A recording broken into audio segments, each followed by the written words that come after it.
സീഡൻ എന്ന തമിഴ് സിനിമയിലൂടെ അഭിനയരംഗത്ത് എത്തിയ ആളാണ് ഉണ്ണി മുകുന്ദൻ. പിന്നീട് മല്ലു സിംഗിലൂടെ മലയാളത്തിൽ എത്തിയ ഉണ്ണി പിന്നീട് ഇങ്ങോട്ട് നിരവധി സിനിമകളിൽ നായകനായി തിളങ്ങി. ഇന്ന് നിർമ്മാതാവിന്റെ മേലങ്കി കൂടി അണിയുന്ന ഉണ്ണി മുകുന്ദന്റെ ഏറ്റവും ഒടുവിൽ റിലീസ് ചെയ്ത ചിത്രമായിരുന്നു മാർക്കോ. മലയാളത്തിലെ മോസ്റ്റ് വയലന്റ് സിനിമ എന്ന ലേബലോട് എത്തിയ മാർക്കോ ഗംഭീര പ്രതികരണം നേടിയായിരുന്നു തിയേറ്ററിൽ ഓടിയത്. നിലവിൽ OTT റിലീസിന് ഒരുങ്ങുകയാണ് മാർക്കോ ഇപ്പോൾ. ഈ അവസരത്തിൽ പുതിയൊരു നാഴികക്കല്ല് കൂടി കടന്നിരിക്കുകയാണ് മാർക്കോ. തിയേറ്ററുകളിൽ 50 ദിവസമാണ് ഉണ്ണിമുകുന്ദൻ ചിത്രം ഇപ്പോൾ പിന്നിട്ടിരിക്കുന്നത്. ഈ സന്തോഷം പങ്കിട്ട് പുതിയ പോസ്റ്ററും ഉണ്ണിമുകുന്ദൻ പുറത്തിറക്കി. ബോക്സ് ഓഫീസിൽ 115 കോടിയോളം രൂപയാണ് ചിത്രം കരസ്ഥമാക്കിയത്. Official collection വിവരമാണിത്.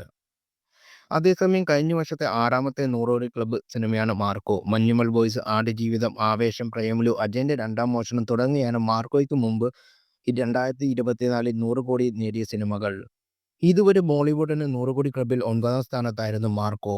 Manjummel boys, 2018 Pulimurugan, Lucifer, Premalu, Aadujeevitham, ആവേശം, AMR എന്നിവ മറ്റ് സിനിമകൾ. മാർക്കോ ഫെബ്രുവരി 14 OTT റിലീസായി എത്തും. ഗെറ്റ് സെറ്റ് ബേബി എന്ന സിനിമയാണ് ഉണ്ണിമുകുന്ദൻ അണിയർ റിലീസിന് ഒരുങ്ങുന്ന സിനിമ.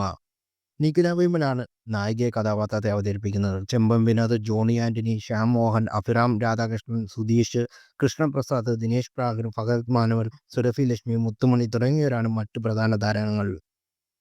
കൂടുതൽ വാർത്തകൾ അറിയാൻ ഈ ചാനൽ സബ്സ്ക്രൈബ് ചെയ്യുക, ഷെയർ ചെയ്യുക. Thank you.